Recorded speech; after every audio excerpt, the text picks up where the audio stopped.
այդ օրը պետք է դառնար իմ կյանքի ամենաերջանիկ հեքիաթի սկիզբը։ Երևանի ամենաշքեղ ռեստորաններից մեկը զարդարված էր սպիտակ վարդերով։ Օդում թևածում էր թանկարժեք օծանելիքի ու թարմ ծաղիկների բույրը, իսկ հյուրերի ուրախ բացականչությունները լցնում էին տարածությունը։ Ես, Անին, սպիտակ ձյունաթույր հարսի զգեստով ինձ զգում էի աշխարհի ամենապաշտպանված ու սիրված կինը։ Իմ կողքին կանգնած էր Արամը, տղամարդ, ում ես վստահում էի ավելի շատ, քան ինքս ինձ։ Մեր սիրո պատմությունը նման էր դասական սիրավեպի։ Մենք ծանոթացել էինք 2 տարի առաջ, եւ այդ ամբողջ ընթացքում նա ինձ շրջապատել էր այնպիսի խնամքով ու ուշադրությամբ, որ նույնիսկ մտքիս ծայրով չէր անցնի, թե նա կարող է որևէ գաղտնիք ունենալ։ Հարսանիքը հասել էր իր գագաթնակետին, հնչում էր մեր սիրելի մեղեդին, եւ մենք պետք է պարեինք մեր առաջին պարը։ Արամը սեղմեց ձեռքս, ժպտաց այն ջերմ ժպիտով, որն ինձ միշտ հանգստացնում էր, ու մենք դուրս եկանք դահլիճի կենտրոն։ Լույսերը մարեցին, միայն ուղղորդված լուսարձակն էր հետևում մեր ամեն մի շարժմանը։ Բայց հենց այն պահին, երբ երաժշտության առաջին ակորդները հնչեցին, դահլիճի ծանր դռները դանդաղ բացվեցին։ Սկզբում ոչ ոք ուշադրություն չդարձրեց, մտածեցինք ուշացած հյուր է։ Բայց շեմին կանգնած կինը չէր նման հարսանեկան հյուրի։ Նա հագնված էր պարզ, նույնիսկ համեստ, մուգ կապույտ զգեստով, իսկ նրա դեմքին կար մի այնպիսի հոգնածություն ու ցավ, որը կտրուկ հակասում էր մեր շքեղությանը։ Նրա ձեռքը բռնած էր մի փոքրիկ տղա, մոտ 5 տարեկան, ով վախեցած նայում էր շուրջը։ Ես զգացի, թե ինչպես Արամի ձեռքը, որը քիչ առաջ ամուր սեղմում էր գոտկատեղս, հանկարծ թուլացավ ու սկսեց դողալ։ Ես նայեցի նրան ու սարսափեցի։ Արամի դեմքից արյունը փախել էր, նա դարձել էր գունատ, ինչպես պատը, իսկ աչքերի մեջ կարդացվում էր այնպիսի սարսափ, որը հնարավոր չէ նկարագրել բառերով։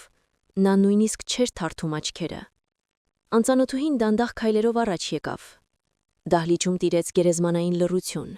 երաժշտությունը կտրուկ ընդհատվեց, միայն լսվում էր նրա կոշիկների ձայնը մարմարե հատակի վրա։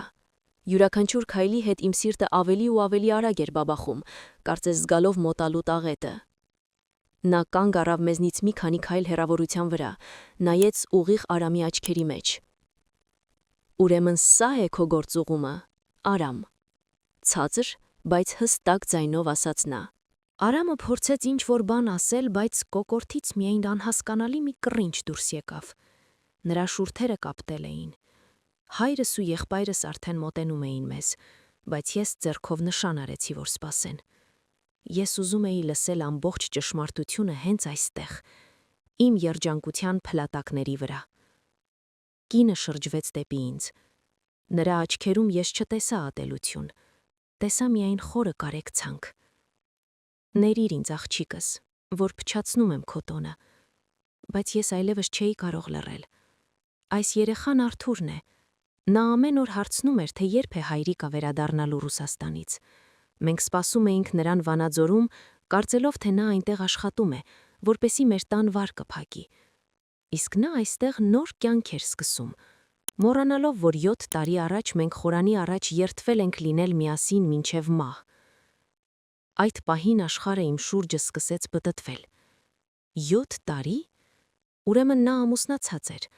Նա ուներ ընտանիք, երեխա, ու այդ ամբողջ ընթացքում նա ինձ ստում էր։ Յուրաքանչյուր սիրում եմը, յուրաքանչյուր խոստումը եղել է կեղծիք։ Արամ, սա ճիշտ է։ Հազիվ լսելի ձայնով հարցրի ես։ Նա չնայեց ինձ, նա գլուխը կախեց։ Այդ լռությունն ավելի բարձր էր, քան ցանկացած խոստովանություն։ Սա վերջն էր։ Իմ երազանքները, իմ ապագան, իմ սերը ամեն ինչ փշրվեց հազարավոր մանր կտորների։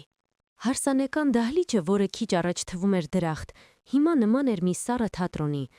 որտեղ ես խաղացել էի զոհի դերը։ Հյուրերի մեջ սկսվեց իրարանցում, մայրս վատացավ, հայրս բռնեց Արամի օձիքից, բայց ես ոչինչ չէի զգում։ Միայն մի դատարկություն, որը ներսից այրում էր ինձ։ Ես դանդաղ հանեցի գլխիս քողը, որն այնքան խնամքով ամրացրել էին առավոտյան, ու գցեցի հատակին, այն ընկավ հենց Արամի ոտքերի տակ։ Դուրս եկ այստեղից, ասացի ես շատ հանգիստ։ Դուրս եկ և երբեք չհամարթակվես երևալ իմ աչքին, Գնա այնտեղ, որտեղ քեզ սպասում են, եթե իհարկե այս կինը դեռ ուզում է քեզ տեսնել։ Անծանոթուհին Նարեն, ինչպես հետո իմացա, վերցրեց որդու ձեռքը եւ առանց մի բառ ասելու շրջվեց ու գնաց։ Նրա մեջքը հպարտ էր, իսկ քայլվածքը հաստատակամ։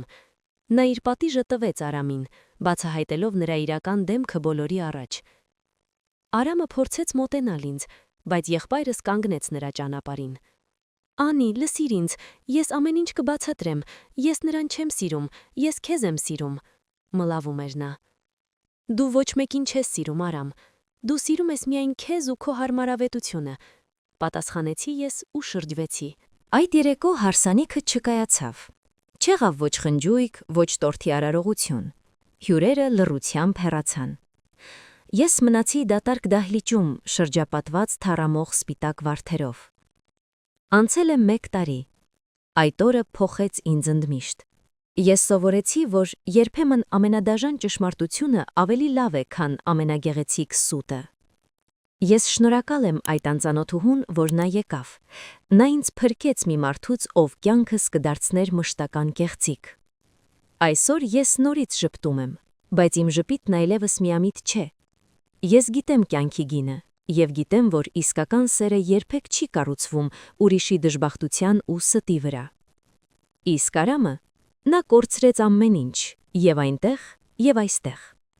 Նա մնաց իր ստերի լաբիրինթոսում, միայնակ ու անարգված։ Երբեմն վերջը իրականում նոր, ավելի մաքուր սկզբի դռնակն է։